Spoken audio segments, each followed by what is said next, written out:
Go, go, go sa Occidental Mindoro kasama ang ating favorite biyahero. Magandang pasyalan at masarap na mukbang kasama ang locals. Bet mo, narito ang patikim ng biyahe ni Drew.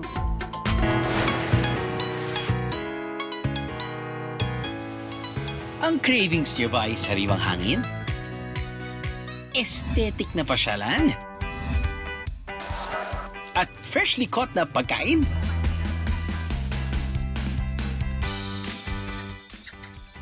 Definitely walang lansa, walang unpleasant aftertaste, sweet, crunchy, sarap ng ginger na aftertaste.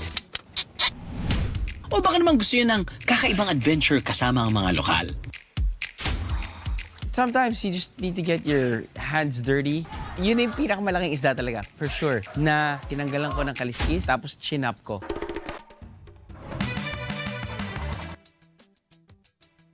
Meet Team Harabas, ang grupo ng mga mangingisda na loud and proud from Occidental Mindoro.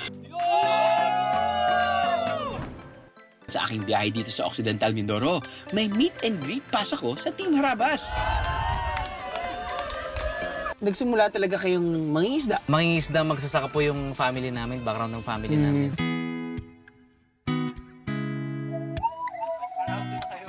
Ano na yung naging pagbabago sa buhay, sa outlook, overall? Financially, kahit papano, nakakapag-provide tayo. Yep. Bawat isa sa family. Yes. Then, pero yung pinaka-significant na pagbabago sa amin, lalo na sa aming magkakapatid, yung bang hindi na namin kailangang hiwa-hiwalay kami. Let's G, Bieros!